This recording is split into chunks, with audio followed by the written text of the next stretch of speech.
Pelaksanaan pemilihan kepala daerah segera berlangsung. Bagaimana pengaruh presiden dan presiden terpilih? Apakah akan ada persaingan atau justru berkolaborasi?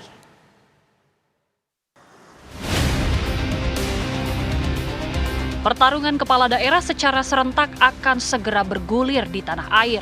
Setiap kandidat mulai menyalakan mesin politiknya satu persatu. Tidak cukup memantik akar rumput untuk promosi diri, sejumlah publik figur pun dilirik untuk mengatrol suara demi terpilih sebagai kepala daerah. Seperti diketahui, sejumlah selebritis, influencer, hingga stand-up komedi pun dipinang untuk menjadi daya tarik para pemilih. Di sejumlah daerah, deretan artis papan atas yang tak asing di layar kaca seperti Marcel Widianto, JJ Govinda, Ahmad Dhani, Raffi Ahmad, Desi Ratnasari, Rano Karno, dan Krisdayanti pun akan beradu visi misi dalam pertarungan pada kontestasi kepala daerah mendatang. Tidak hanya publik figur, tokoh penting pun menjadi sosok penentu dalam pilkada. Sosok Presiden Jokowi masih kuat membayang-bayangi sejumlah calon kepala daerah, termasuk putra dan menantunya untuk maju dalam pilkada.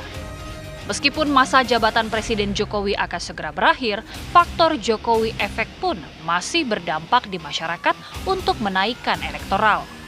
Belakangan, nama sosok Presiden terpilih tahun 2024, Prabowo Subianto pun semakin memikat. Sebuah lembaga survei menyebutkan sejumlah perbandingan antara Jokowi efek dan Prabowo.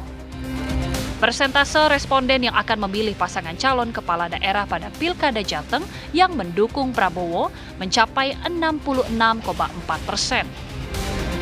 Sedangkan responden yang akan memilih pasangan calon kepala daerah pada Pilkada Jateng yang didukung oleh Jokowi mencapai 65,2%. Lalu, bagaimana pandangan pengamat politik soal Jokowi efek dan Prabowo efek tersebut dalam Pilkada mendatang? Pengamat politik Ujang Komarudin menanggapi. Dalam konteks teori ada istilah power center. Jadi siapa yang pegang kendali kekuasaan, dia yang akan menjadi pendulum kekuasaan itu. Bandul politik. Bandul politik, dan itu akan menjadi magnet politik dimanapun. Karena dia punya semua sumber daya.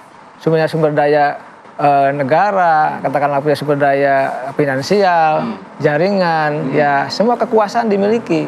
Sehingga ini orang semua berharap kepada, mohon maaf, Pak Prabowo, sehingga menjadi magnet. Nah, kemana Pak Jokowi? Ya dengan sendirinya akan tersisih. Ujang menambahkan, posisi Jokowi lambat laun akan meredup, sementara pengaruh Prabowo akan terus naik. Meski demikian, kedua tokoh tersebut tidak dalam posisi adu kuat dalam persaingan menentukan kepala daerah. Justru, iklim yang dibangun oleh Presiden terpilih Prabowo Subianto adalah melakukan kerjasama dengan para Presiden Indonesia pendahulunya untuk melakukan kolaborasi.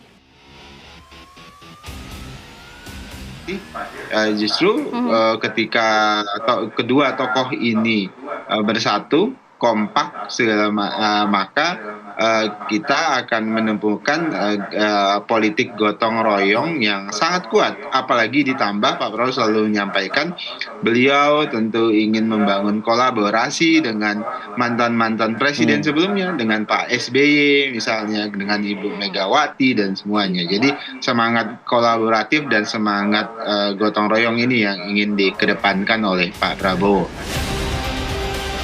Tim TV One mengabarkan.